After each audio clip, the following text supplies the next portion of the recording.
चलिए, good evening सभी को, गुड इवनिंग सभी को, जय हिंद सभी को, जय हिंद सभी को, राम राम। हर हर महादेव, हर हर शंभो, जय महाकाल। चलिए, तो चलिए स्टार्ट करते हैं बेहतर तरीके से। एक बार वीडियो को लाइक भी कर दीजिएगा, जितने लोग यहाँ पर जुड़ गए हैं, है ना, सभी लोग वीडियो को लाइक कर दीजिए। और फिर हम लोग सेशन को यहाँ पर स्टार्ट करेंगे। और अपने दोस्तों को भी आप शेयर कर दीजिएगा, साथ में रिश्तेदारों को भी शेयर कर दीजिए, ठीक है। तो चलिए स्टार्ट करते हैं। पहला क्वेश्चन आपका देखिए लाजवाब है। कह रहा है महावीर प्रसाद द्विवेदी के संदर्भ में कौन सा कथन असत्य दिया गया है। चलिए, राधे राधे भैया, राधे राधे। देखिए यहाँ पर 1 नंबर में आपसे कह रहा है कि महावीर प्रसाद द्विवेदी के संदर्भ में कौन सा कथन असत्य दिया गया है। तो चलिए पढ़ते हैं पहला पॉइंट। ये व्याकरण सम्मत शुद्ध भाषा के समर्थक थे, पहला पॉइंट सही दिया गया है। उन्होंने नवीन विषयों पर काव्य रचना के लिए प्रेरित किया था, ये भी आपका सही दिया गया है। वे सरस्वती पत्रिका के संपादक थे दोस्तों, ये भी आपका सही दिया गया है। और अगला है, उन्होंने ब्रजभाषा में भी काव्य रचना की प्रेरणा दी है। तो दोस्तों आपका जो आंसर है गलत हो गया है यहाँ पर दोस्तों, आपका डी नंबर गलत हो जाएगा। याद रखिएगा, इन्होंने दिया गया ब्रज भाषा में, तो ब्रज भाषा में इन्होंने नहीं दिया है दोस्तों, याद रखिएगा। खड़ी बोली में प्रेरणा दिया है, किसमें, तो आपके खड़ी बोली में प्रेरणा दिया है रचना करने के लिए, खड़ी बोली में। तो गलती है ऑप्शन आपका डी नंबर। क्लियर है। चलिए यहां पर आगे बढ़ते, क्वेश्चन आपसे अगला पूछा गया है। कह रहे हैं मैथिली शरण गुप्त की वह कौन सी रचना है जिसने देश में राष्ट्र प्रेम, क्या है, राष्ट्र प्रेम की धूम मचा दी है, यहां पर जवाब देना है। चलिए निखिल यादव, थोड़ा सा ध्यान देना, नहीं तो फिर कोमा में पहुंचा देंगे। अभी कोई तो भैया अभी बफरिंग नहीं हो रही, लेकिन आपका मोबाइल पहले बफरिंग कर रहा है, ठीक है। तो बफरिंग में कहीं चक्कर में ना हो कि चला जाए फिर, ठीक है। चलिए, कह रहे हैं मैथिली शरण गुप्त की वह कौन सी रचना है जिसने देश में राष्ट्र प्रेम की धूम मचा दी थी। यहाँ पर जो आंसर आपका है उसका राइट क्या हो जाएगा, तो दोस्तों ये है भारत भारती, मतलब ऑप्शन जो आपका है यहाँ पर याद रखिए ए नंबर जिसका आ रहा है, यहाँ पर राइट हो जाएगा आपका ए नंबर इसका राइट हो जाएगा। और दोस्तों ये जो आपकी है ये स्वदेश प्रेम को दर्शाती है, यहाँ पर आंसर आपका ए नंबर राइट हो जाएगा। और अगले क्वेश्चन आते हैं, क्वेश्चन आपसे दिया गया है। कह रहा है दिवस का अवसान समीप था, गगन था कुछ लोहित हो चला, किस काव्य ग्रंथ की आरंभ की पंक्ति है। ये जो पंक्ति है आपकी वो कहाँ की है, यहाँ पर देखिए 3 नंबर में, और 3 का जवाब बनेगा दोस्तों ऑप्शन सी हो जाएगा। ये प्री प्रवास से ली गई है, याद रखिएगा। ये जो आपकी पंक्ति है वो प्री प्रवास से ली गई है। अब आप ये बताइए जो प्री प्रवास है ये किसकी रचना है, प्री प्रवास जो रचना है वो किसकी है, तो आप कहेंगे हरिऔध, अर्थात अयोध्या सिंह उपाध्याय हरिऔध की प्री प्रवास से लिया गया है। ऑप्शन जिसका हो जाएगा यहाँ पर सी नंबर राइट हो जाएगा। चलिए आगे बढ़ते, क्वेश्चन आपसे अगला पूछा गया है और कह रहा है कि सरगो नरक ठेकाहा नाही ये किस कवि की प्रसिद्ध कविता है। दोस्तों ये कविता है आपके महावीर प्रसाद द्विवेदी की है। इसका जो ऑप्शन है यहाँ पर बी नंबर यहाँ पर राइट हो जाएगा बी नंबर। इसमें क्या होता है, कल्लू रहते हैं, कल्लू अहद के माध्यम से गांव छोड़कर शहर जाने वाले और विदेशी सभ्यता का अनुबंध करने वाले लोगों की कह सकते हैं आदत को यहाँ पर व्यंग का विषय बनाया गया है। आगे बढ़ते हैं, क्वेश्चन दिया गया है निम्नलिखित में से कौन सी रचना खंड काव्य नहीं है, कौन सी रचना खंड काव्य नहीं है। दोस्तों 5 नंबर में कह रहा है कि कौन सी रचना खंड काव्य नहीं है, यहाँ पर दोस्तों बताना है 5 नंबर में। और 5 का ऑप्शन देखिए यहाँ पर जो आपका दिया गया है साकेत, याद रखिएगा कि जो साकेत है दोस्तों, साकेत है ना, ये मैथिली शरण गुप्त के द्वारा रचित है और ये क्या है, एक खंड काव्य नहीं है। इसका जो ऑप्शन है यहाँ पर सी हो जाएगा। ये क्या है, एक महाकाव्य है, क्या है, ये महाकाव्य है दोस्तों, याद रखिए ऑप्शन सी हो जाएगा। यहाँ पर आगे बढ़ते क्वेश्चन दिया गया है धीवर किसका पर्यायवाची होता है। दोस्तों धीवर किसका पर्यायवाची होता है, जवाब देना है। यहाँ पर धीवर का पर्यायवाची मतलब होता है केवट, याद रखिए केवट आप लोग जानते होंगे। याद रखिए जो धीवर का पर्यायवाची होता है वो केवट होता है। केवट को हम नाविक भी कहते हैं, मल्लाह भी कहते हैं, मांझी भी कहते हैं, बिंद भी कहते हैं और कश्यप भी कहते हैं। तो इसका जो ऑप्शन बनेगा आपका सी नंबर राइट हो जाएगा, सी नंबर हो जाएगा। क्लियर है। आगे बढ़िए, क्वेश्चन दिया गया है खिड़की का पर्यायवाची शब्द इनमें से क्या होता है। खिड़की का पर्यायवाची इनमें से क्या हो जाएगा, जवाब देना है खिड़की का पर्यायवाची क्या बनेगा। दोस्तों खिड़की की अगर बात किया है तो दोस्तों खिड़की कैसा शब्द है, सबसे पहले बात बताते हैं कि जो खिड़की शब्द है कैसा है, ये देशज शब्द है, कैसा है, देशज शब्द आपका है। और दोस्तों याद रखिएगा यहाँ पर जो आपका 7 का ऑप्शन है वो बी हो जाएगा। याद रखिएगा यहाँ पर कपाट है ना, क्या है, यहाँ पर कपाट जो आपका है दोस्तों, आपका जो आंसर है वो आपका बी नंबर है, यहाँ पर हो जाएगा। कपाट दरवाजे का आगार भंडार के पर्यायवाची होंगे, यहाँ पर जो आंसर आपका है वो आपका बी राइट हो जाएगा। अगला क्वेश्चन यहाँ पर आपसे दिया गया है, कह रहा है सृष्टि का विलोम क्या होता है। चलिए लेकिन यहाँ पर गड़बड़ हो गया है भाई, यहाँ पर इसको सुधार करिए। यहाँ पर देखो करपाट होता है, दरवाजे का होता है, दरवाजा होता है ना, दरवाजा होता है। यहाँ पर जो गवाच दिया गया है, गवाच ये खिड़की का होगा। यहाँ पर 7 का ऑप्शन जो होगा वो ए होगा। ये जो कपाट आपका है कहीं ना कहीं दरवाजे को कहा जाता है ना, तो इसका आंसर आपको ए लगाना है, ठीक है ना, ए नंबर आपको लगाइएगा। यहाँ पर आगे बढ़ते क्वेश्चन दिया गया है, कह रहा है सृष्टि का विलोम शब्द इनमें से क्या है। सृष्टि का विलोम पूछा गया है और सृष्टि का विलोम इनमें से क्या हो जाएगा। तो सृष्टि की अगर बात करते हैं तो भैया सृष्टि मतलब निर्माण हो गया, तो एक प्रकार से देखा जाए यहाँ पर सृष्टि का विलोम प्रलय हो जाएगा। और प्रलय है जो कि ऑप्शन आपका बी नंबर है, यहाँ पर दिया गया है प्रलय, जो ऑप्शन आ रहा है बी नंबर, प्रलय आपका आंसर है, राइट हो जाएगा दोस्तों, है ना। यहाँ पर देखिए सृष्टि मतलब होता है निर्माण करना और प्रलय मतलब होता है विनाश, ये एक दूसरे के हो गए विलोम, जो कि ऑप्शन सबका जवाब बिल्कुल सही आ गया है। यहाँ पर आगे बढ़िए, क्वेश्चन आपसे दिया गया है अतिवृष्टि का विलोम शब्द इनमें से क्या हो जाएगा। अतिवृष्टि का विलोम क्या होता है। अति मतलब होता है ज्यादा, है ना, जब ज्यादा बारिश हो या अधिक बारिश होती है उसे अतिवृष्टि कहते हैं। और अनावृष्टि दिया है, अनावृष्टि, तो अनावृष्टि का मतलब होता है सूखा पड़ना। तो दोस्तों याद रखिए इसका जो ऑप्शन है वो आपका ए नंबर इसका राइट हो जाएगा। अनावृष्टि जिसका ऑप्शन आ रहा है बिल्कुल राइट आंसर है, यहाँ पर हो जाएगा। चलिए आगे बढ़ते, क्वेश्चन आपसे अगला पूछा गया है अवनत का विलोम शब्द इनमें से कौन सा है। अवनत का विलोम शब्द आपसे पूछा गया है और अवनत का जो विलोम बनेगा यहाँ पर क्या हो सकता है। हमने आपको बताया था दोस्तों अवनत और उन्नत, क्या अवनत और उन्नत, यहाँ पर आंसर जो आपका है सी वाला राइट हो जाएगा। अवनत का विलोम उन्नत होता है, क्यों, क्योंकि अवनत का अर्थ होता है नीचा या झुका हुआ और उन्नत का अर्थ होता है उच्च या उठा हुआ। तो इस प्रकार से एक दूसरे के क्या हो गए विपरीत, मतलब ऑप्शन सी नंबर है यहाँ पर राइट हो जाएगा, ठीक है ना। आगे बढ़ते, क्वेश्चन आपसे अगला पूछा गया है, कह रहे जिसके पेट पर माँ ने रस्सी बांधी हो उसे क्या कहते हैं। भाई वीडियो को लाइक शेयर करते हुए चलेंगे, जितने लोग यहाँ पर जुड़े हैं, जितने भी साथी यहाँ पर जुड़ चुके हैं, एक बार सभी लोग वीडियो को लाइक करेंगे, है ना। नए जुड़े हैं तो चैनल को सब्सक्राइब भी कर लीजिएगा और जय हिंद जरूर लिखेगा जो लोग पहली बार जुड़े हैं। तो एक बार जितने लोग हैं यहाँ पर सभी लोग लाइक शेयर की संख्या बढ़ाइएगा, थोड़ा सा आनंद आए, मजा भी आए कि आप लोगों का भी पूरा सपोर्ट मिल रहा है ना। तो आप सभी लोग वीडियो को लाइक करिएगा और दोस्तों यहाँ पर क्वेश्चन का जवाब भी दीजिएगा, क्योंकि जवाब देना जरूरी है। कह रहा है जिसके पेट पर माँ ने रस्सी बांध दी हो उसे क्या कहते हैं। जिसके पेट पर माँ ने रस्सी बांध दी उसे क्या कहते हैं। तो दोस्तों यहाँ पर देखिए आपका जवाब हो जाएगा डी नंबर, दामोदर हो जाएगा। क्या हो जाएगा, दामोदर कहते। दोस्तों याद रखिएगा माता यशोदा ने श्री कृष्ण के पेट पर रस्सी बांधा था, है ना, उखल से।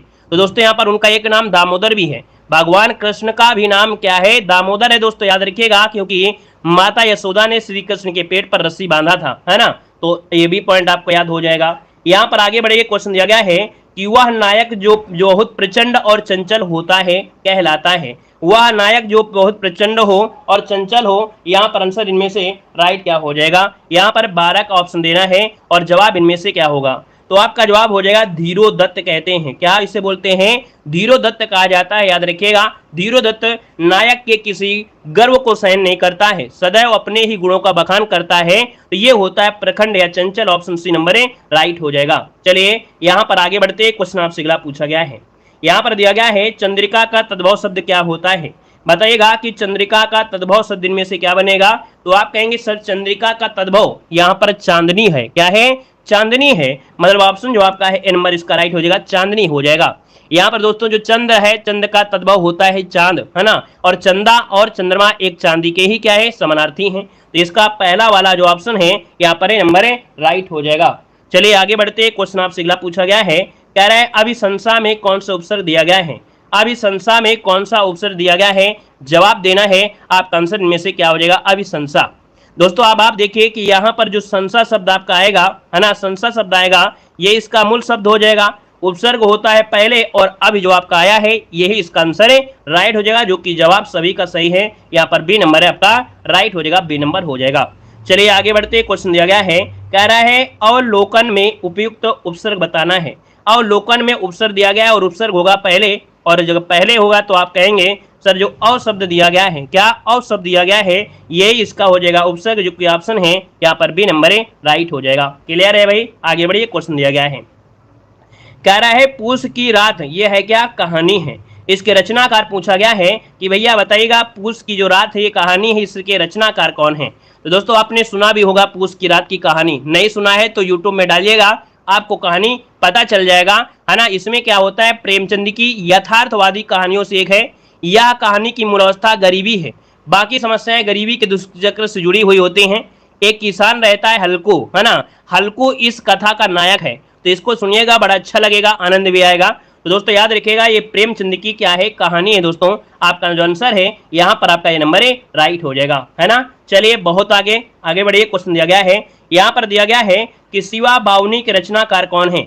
शिवा बावनी के रचनाकार पूछा गया है, और 17 का ऑप्शन में से क्या बनेगा, शिवा बावनी के रचनाकार। दोस्तों ये रीत काल के जो कवि हैं कौन, भूषण। याद रखिए ये रीतकालीन कवि हैं आपके, भूषण हैं। यहाँ पर जो आंसर है वो आपका बी नंबर है, यहाँ पर राइट हो जाएगा, बी नंबर हो जाएगा। यहाँ पर आगे बढ़िए। क्वेश्चन आपसे अगला पूछा गया है, कह रहा है पंच परमेश्वर कहानी के लेखक कौन है। अब यहाँ पर दोस्तों देख सकते हैं पंच परमेश्वर कहानी, है ना, ये 1916 में, कितने में, 1916 में ये प्रकाशित हुई थी। और पंच परमेश्वर दो मित्रों की कहानी है। क्या, दो मित्रों की कहानी है। इसमें सच और ईमानदारी, जल और द्वेष के साथ जिम्मेदार पद आपकी गरिमा की रक्षा दिखाया गया है।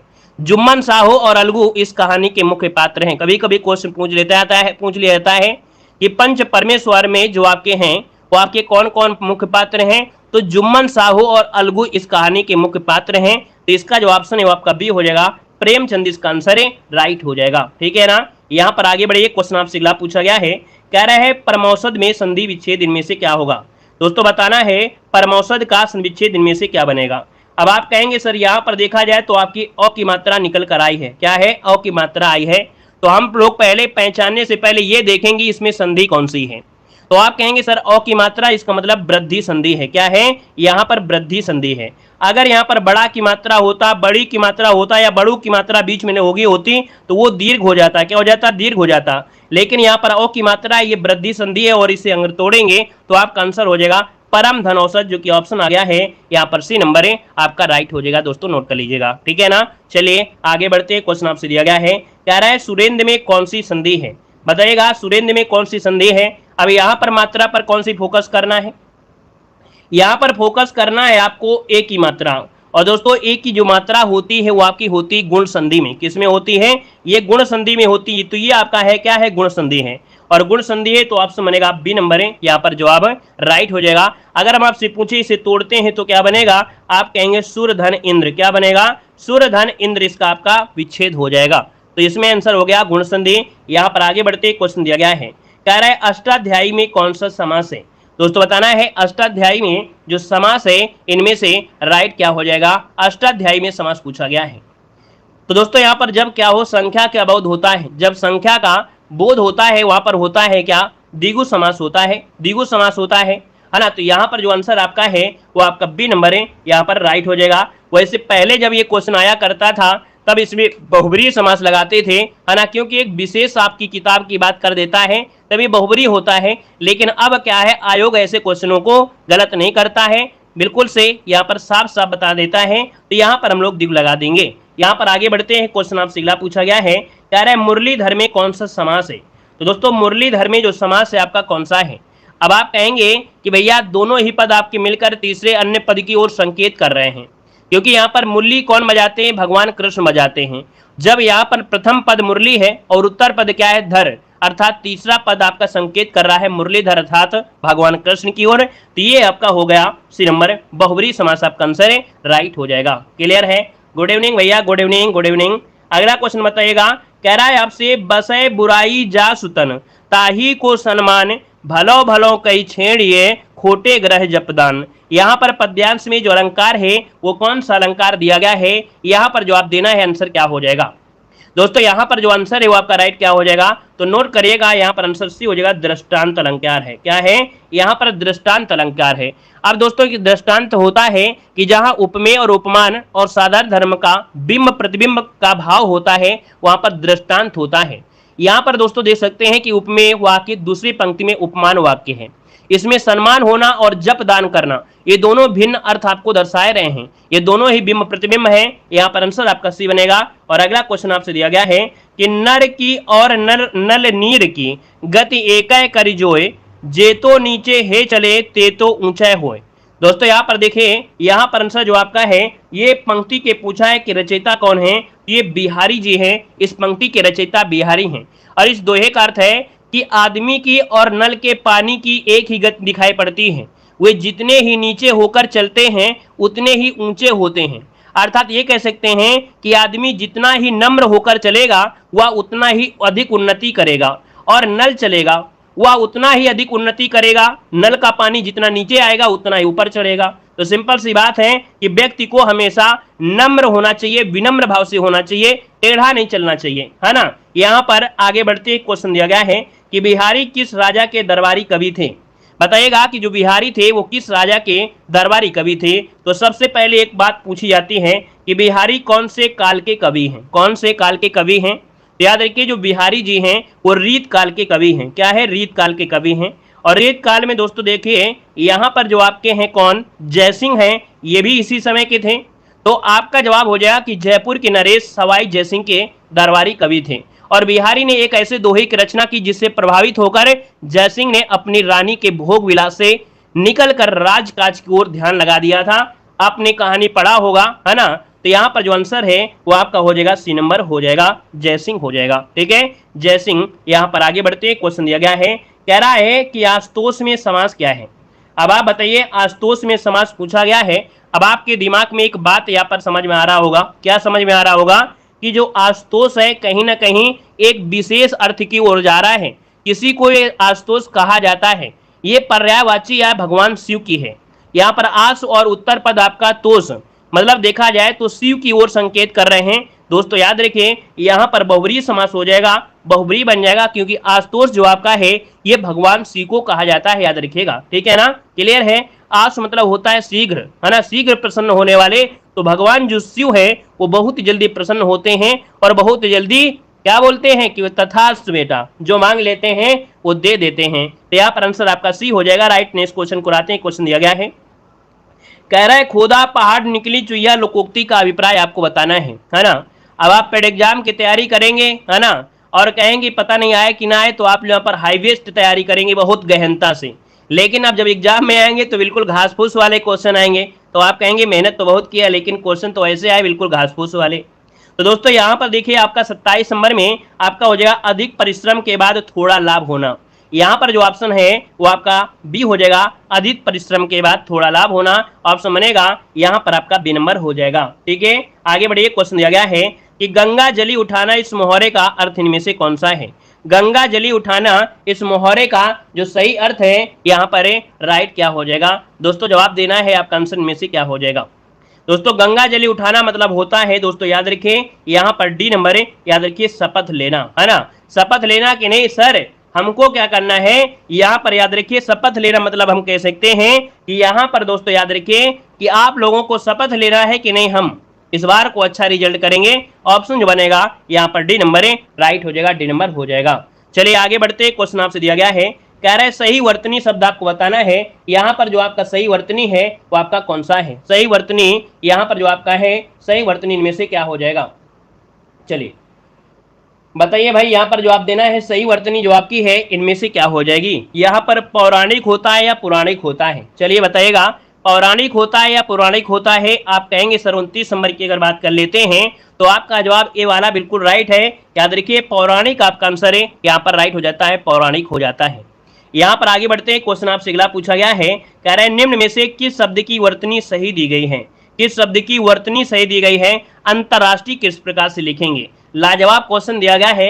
अब आप बताइए अंतर्राष्ट्रीय जो लिखेंगे वो किस प्रकार से लिखेंगे, जवाब दीजिए। यहाँ पर आंसर जो आपका है राइट क्या हो जाएगा। चलिए अंतर्राष्ट्रीय। दोस्तों यहाँ पर देखिए 30 का ऑप्शन आ रहा है, यहाँ पर ए नंबर बी नंबर आ रहा है।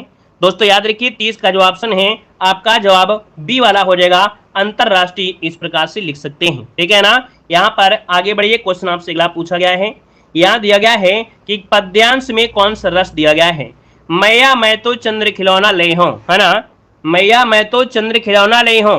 तो दोस्तों यहाँ पर देख सकते हैं कि भैया जब काव्य में किसी बाल लीलाओं का वर्णन किया जाता है, किसी के बचपन का वर्णन होता है, वहां पर हमेशा वात्सल्य रस होता है। तो आपका जो ऑप्शन बनेगा यहाँ पर आपका ये नंबर ही राइट हो जाएगा।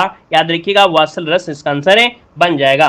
यहाँ पर आगे बढ़ते हैं, क्वेश्चन आपसे अगला पूछा गया है, कह रहा है कोई पत्ता नवल तरु का पीत जो हो रहा हो तो प्यारे के दृग युगल के सामने ला उसे ही धीरे धीरे संभल कर रखना और उसे यूं बताना पीला होना प्रबल दुख से प्रेषित सा हमारा। ये पद जो आपका है क्या।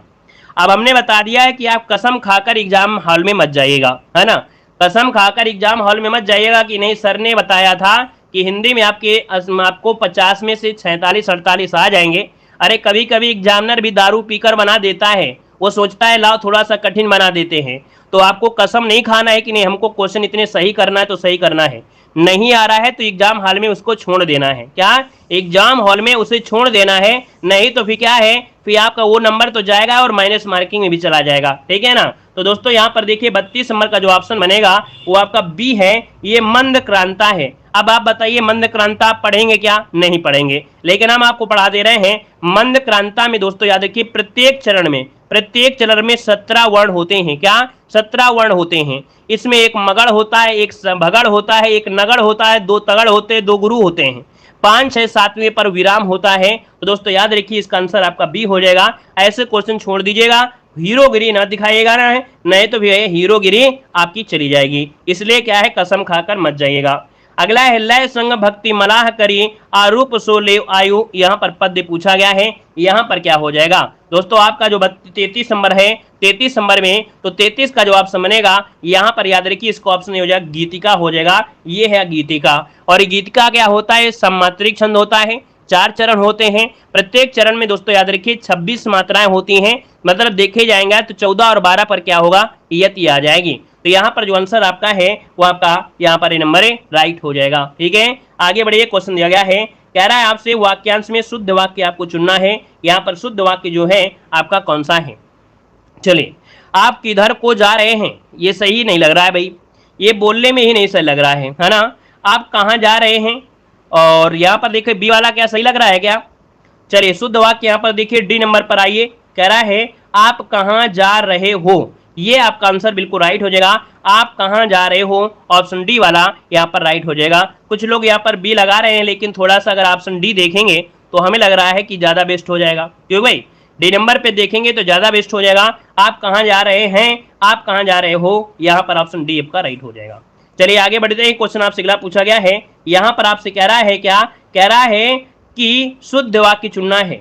ऐसी एक आध बात और देखने में आती हैं।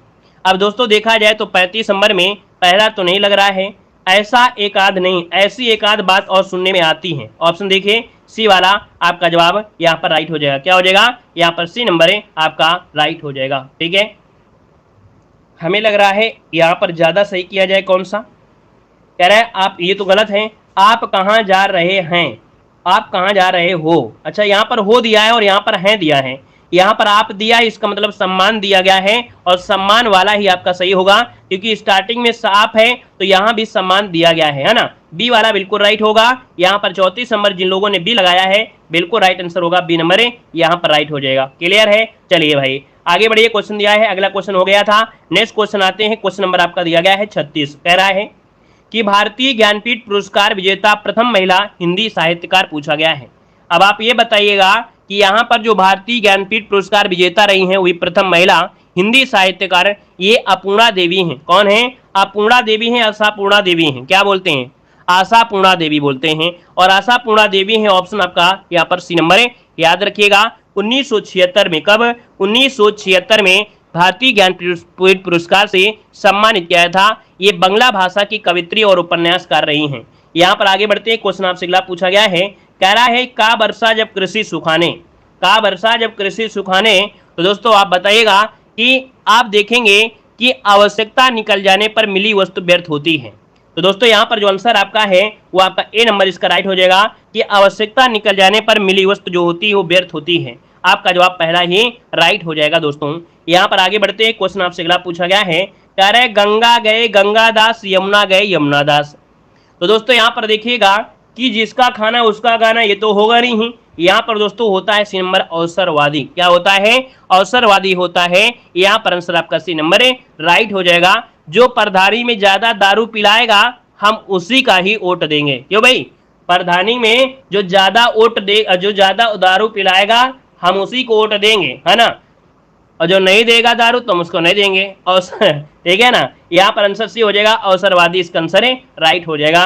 आगे बढ़िए, क्वेश्चन आपसे दिया गया है, कह रहे शिव का पर्यायवाची नहीं है। दोस्तों शिव का पर्यायवाची नहीं है, अब आप बताइएगा कि शिव का जो पर्यायवाची नहीं है वो कौन सा नहीं है।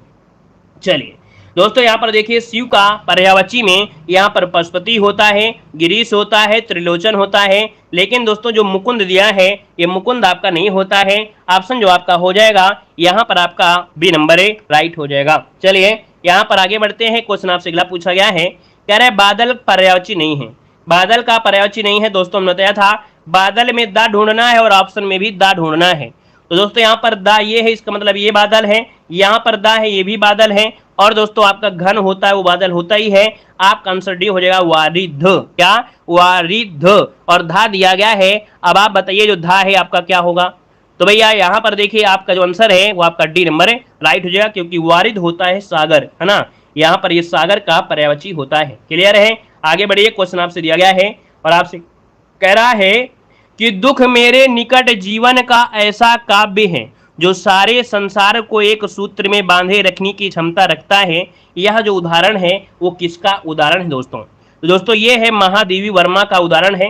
यहाँ पर जो आंसर आपका है वो आपका ए नंबर इसका राइट हो जाएगा दोस्तों। ये छायावादी कवित्री हैं, है ना, और वेदना और पीड़ा महादेवी के काव्य प्राण रहे हैं। उनका समस्त जो काव्य रहा है वो वेदनामय रहा है। ऑप्शन ए इसका राइट हो जाएगा। आगे बढ़िए, क्वेश्चन आपसे दिया गया है, यहाँ पर दिया गया है कि परमात्मा की छाया आत्मा में पड़ने लगती है और आत्मा की छाया परमात्मा में, यही छायावाद है। ये छायावादी की जो परिभाषा है किसकी है दोस्तों। 42 नंबर में ऑप्शन बी बनेगा, ये आपकी है राम कुमार वर्मा की है। किसकी है, राम कुमार वर्मा की है। और आगे बढ़ते हैं, क्वेश्चन आपसे अगला पूछा गया है, क्या कह रहा है, यहाँ पर दिया है चैत की लाल टहनी किसकी रचना है। क्या दिया गया है, कह रहा है चैत की लाल टहनी जो रचना है वो किसकी रचना है।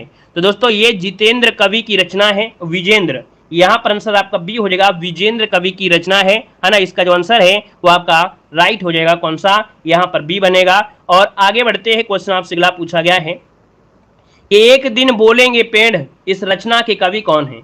एक दिन बोलेंगे पेड़, इस रचना के कवि कौन हो जाएंगे दोस्तों। यहाँ पर देखिए 44 नंबर की अगर बात करते हैं तो ऑप्शन जो आपका है यहाँ पर राइट क्या हो जाएगा, नोट करिएगा, यहाँ पर जो आपका आंसर है वो आपका क्या बनेगा।